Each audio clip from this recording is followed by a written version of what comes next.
Now, today in the shop, our project is going to be, we're going to take our 1982 GS1100E and replace the battery that has been in there previously was a lithium battery. We're going to put a brand new one in. We got this battery from Vlad. It's supposed to be a drop-in fit, and usually with lithium batteries, it usually is. I have them in almost all my motorcycles now, including the RD, of course. And one of the things, if you have a device you can play 4K, and not everybody does, you can adjust your device so it'll play 4K. That'd be pretty nice, especially if you have a nice big screen TV. Anyway, it's a relatively straightforward job, and we try to share the information, and there are some good tips on this if you're going to have to replace a battery. So today we got our package from Vlad. I hope this is going to be the battery for the GS. He's usually pretty good about sending stuff. It looks like the battery. And he got me a face shield. I was riding behind a dump truck the other day and bye-bye face shields. Anyway, we got that. That's a no-brainer. Now this is a battery for the GS. It's a lithium battery and obviously well packaged. Good job, Vlad. So a few days ago we took the old battery out. Pretty easy to do that.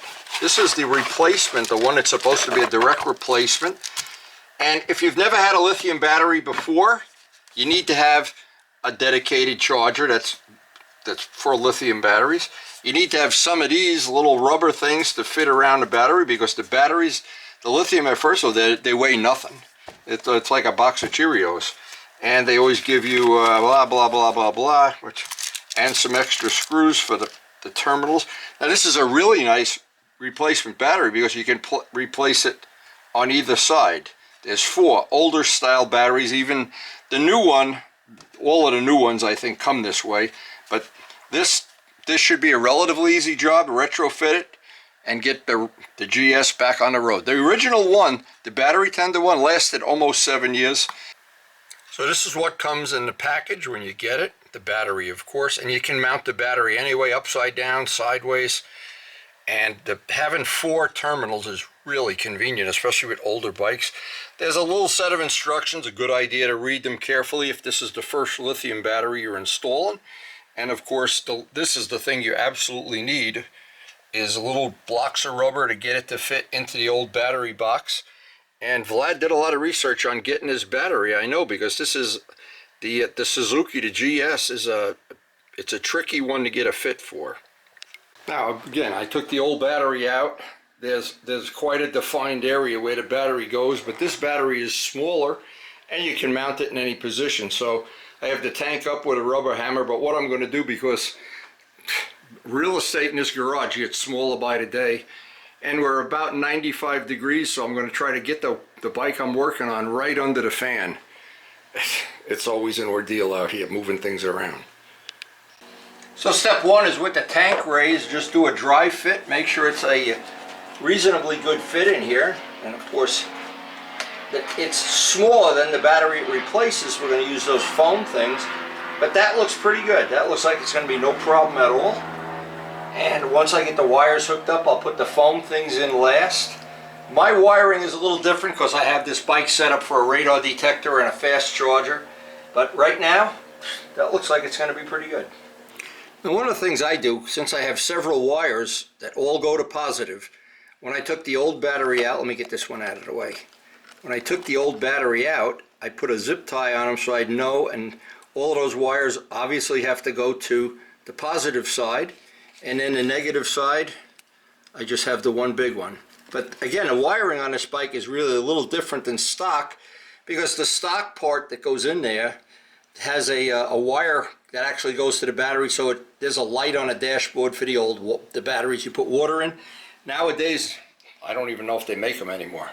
But these seem to have worked well for me. And again, all the bikes, they've lasted many, many years. Even the one I have in the R1, which that's probably the oldest one right now. And that one, because of the way I have it moved around, that I have the battery on its side, doesn't mean anything. The lithium batteries mount anyway.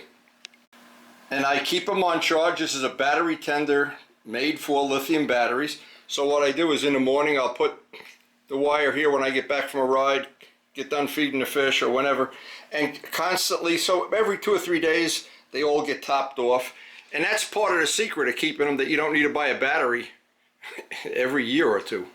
Now I keep a logbook, but I always write on the battery itself. I put a piece of tape on. This one had a red cover, but I'm going to put the wires on and put the cover back. You don't want to leave this exposed to where you can touch it with a screwdriver. And these batteries have a little test. The problem with a GS, you'd have to do 20 minutes of taking things apart to get to the battery, but this is supposed to be oh yeah, it is. It's fully charged. Now another little trick you can do is, let me get the nut here. The nut fits in one way. Let me see if I can do this. Difficult to do holding it. Now, what would typically happen if the battery is in a bad spot and you can't get in there real conveniently to put the bolt and the wires on, the problem is the nut then falls out. So to get rid of that, you can put a little piece of electrical tape or something around the whole part, since we're going to use the top of the battery, at least tentatively here. And that keeps the nut from flopping out and being real inconvenient. And I even cover the negative post too. I just don't want, when I'm working on a bike, to have a spark or have something touch something that's... And that is truly a good little tip. Just makes it more convenient when you got to work in tight spaces. So because we did a dry fit, we know this is a good fit. Don't have to have any anxiety over that. And the last thing, just make sure I'm not pinching any of the wires. I get this right in place. And there is a lot of stuff going on down here. So, all right, we're in the bottom of the box. We're on that. This is out of the way. And I have to take that zip tie off of this collection of wires, because I have extra wires on this that normally wouldn't be on a standard bike, for my charger and for my radar detector. Okay, that looks like it's going to be relatively easy from this point on. Now, because of all the extra wiring I have that goes to the positive side, I have 6 wires. I need a little bit longer bolt, just slightly longer. And I want to make sure I have the same exact thread. I want to get one I'm not catching enough threads. And so this will be, I hope I've already got one in stock. Yes, I do. That's good. That seemed to work out just about perfect. Now the only thing left is to hook up the negative side and then get those rubber blocks installed. Now while I'm tightening up the screws, just to remind you, you may want to check out Vlad's website, Moto World Incorporated, and he has been good. Many years I've known him as a friend. He's as good and honest as a businessman as I've ever known. And Vlad, thank you very much for the help with the bike. Okay, we're buttoned in there now. Now I basically just got to put the bike back together. So while I'm putting the battery on charge here, I'll wait till the light goes totally green before I try to start the bike.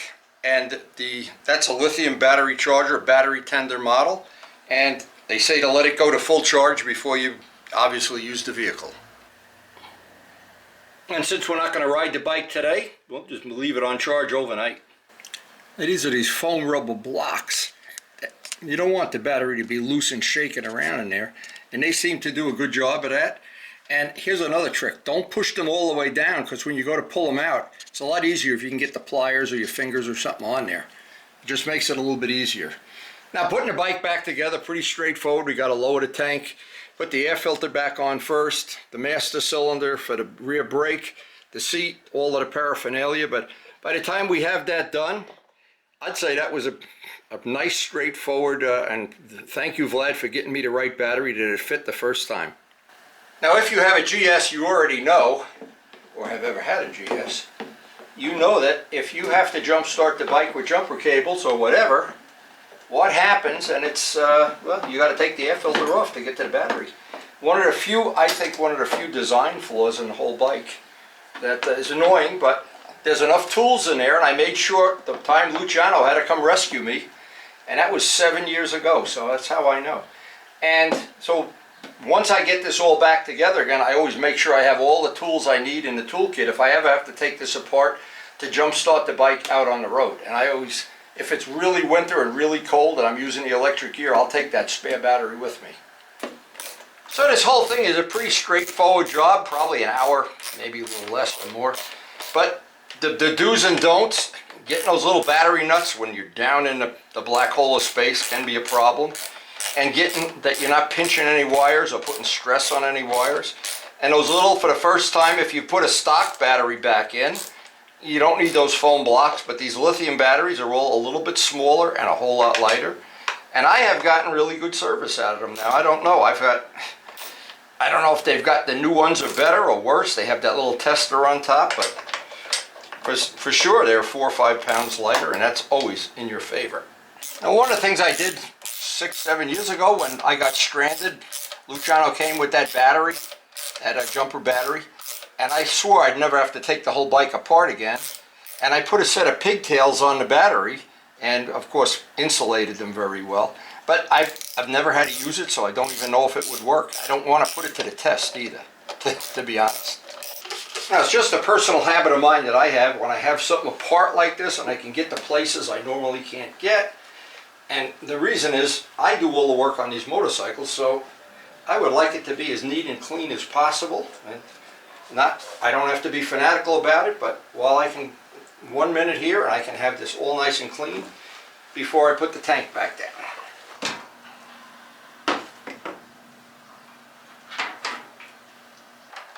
I've had this bike apart so many times, it seems to go together by itself. Now we're coming down the home stretch, and I would say this is about as successful as it can be for a day. I'm dying out here. It's over 95 degrees in this garage right now.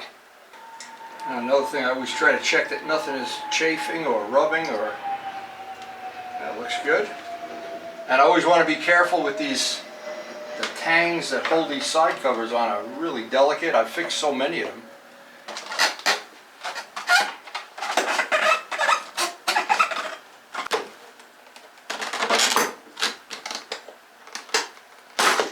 Should be good for another 7 years, I hope. And no matter what bike we ride, though, batteries wear out. They're things that have to be checked, replaced, like tires. Well, and the fact that we got 7 years out of that battery tender one, I'm hoping that this one is going to be even better. Now, one final little tip that might be worth knowing is I have these bolts, hundreds of bolts, all sorted out. This is all from restorations. But always, if you lay them here, it's such a pain getting them back. This thing makes it so easy. And it's a thing you can get from Harbor Freight. I think it's under $2. Now, I always log in everything, and this bike has 2 pages of things going back to when it was brand new. Now, what's nice is I can't ever remember how old things are, and as I'm getting older, it's getting worse. So having a good logbook, it's worth its weight in gold, especially on things like the battery, or when I want to check the mileage of the tires. We're coming up on the end of our Michelin 5 test. I have everything logged in. So, of course, I hope you found some useful information on this. If you have to replace a battery, really a pretty straightforward job. And if you're ever in doubt about, before you take the positive or the negatives off, mark them with tape. In this case, we needed a little bit longer bolt. That was a little unusual thing. And a lot of times, even if you put 2 or 3 extra little washers on there, you can't catch the first nut on the battery. But all that, I've already done that, put a matchstick underneath it, and I've done other things, but a longer bolt is just the easiest way to do it.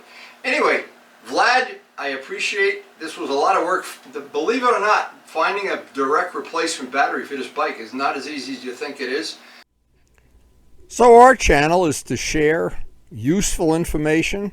If you have a passion for older motorcycles, as GS is 41 years old, I'm going to be 78 very soon, and old things wear out, including me. But anyway, our channel is about sharing the information, sharing the passion, sharing the rides we go on, the evil twins, the people who have managed to make 2 bikes out of 1 or out of 3, carbon fiber repairs, some of the things we've done in the past to maintain these bikes. It's almost impossible to find anybody to work on them. So unless you learn how, or unless you have some other way of learning how to do the basic maintenance, I try to share the things I do to keep them running. And so far, I've been able to keep them running pretty good. And they still, everyone in my collection seems to be holding up. Well, they're holding up pretty good. We get to ride them on a regular basis. And we're at the time of the year where we do a lot of riding. So I hope you'll come and share some of the rides with us. But it's all about sharing the passion for motorcycling. And so many people have it. It's so easy and inexpensive to share.